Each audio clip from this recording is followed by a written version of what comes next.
Hi, it's Dia. This cute mushroom frog is from my book, Cute Mushrooms, which you can get on Amazon. I'll put the link below. I wanted to see if I could draw and color him using only the 12 set of Crayola colored pencils. And first of all, to see if the pencils are decent.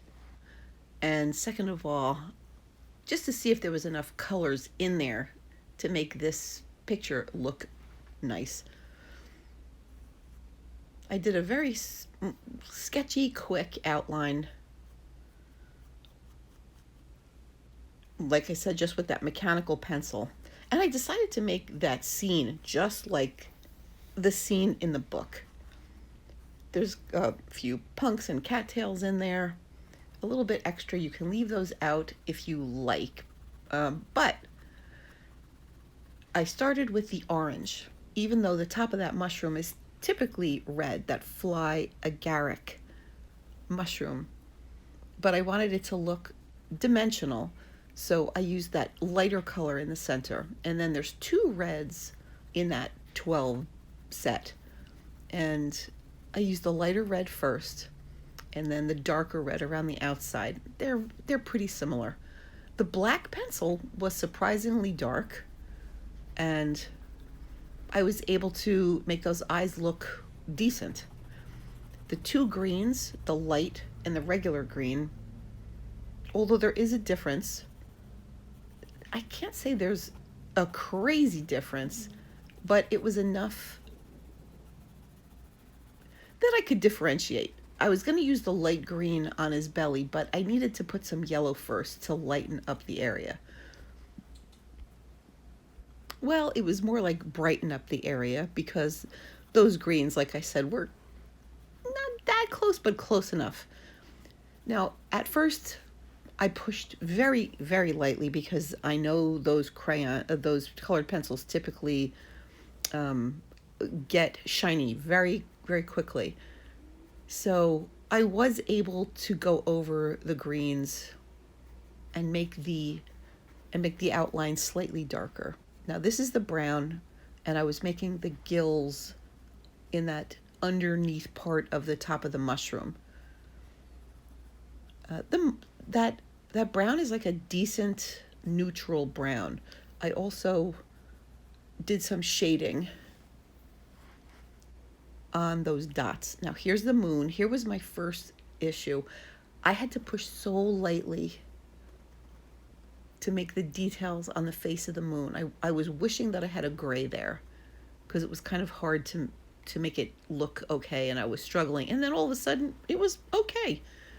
Now here's another case. They gave me light blue and dark blue, and I colored his little friend here first in the light, almost Ghibli sky blue, and then with a darker blue.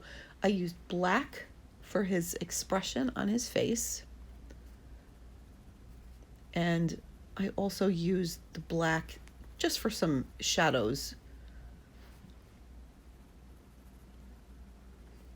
So I used the black, like I said, to enhance the outlines and just to make the shadows a little more apparent because the two greens weren't that different from one another.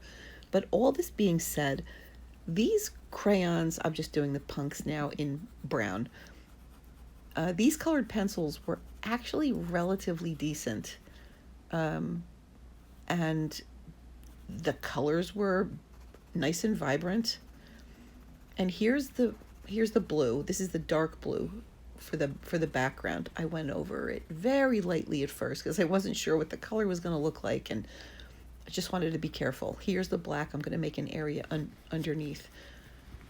They were surprisingly colorful, for lack of a better word, and they were vibrant, and I wish the colors were slightly more varied from one another. I wish that green was more of like almost an alien green or yellow green, but I can't complain. You can make a really nice picture with just that 12 set.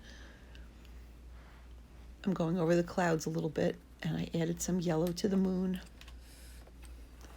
And I have to say, here is my one cheat. I took a more neutral, lighter brown to add some details to those dots on top and to the gills underneath, and just overall it needed to be softened up a little tiny bit. I went over the blue again, but I have to say I would have no problem recommending that 12 set for $2.59 and having a ball. So anyway, this is it. Like I said, you can get this book on Amazon and those colored pencils anywhere. Thanks for joining me. See you soon. Bye.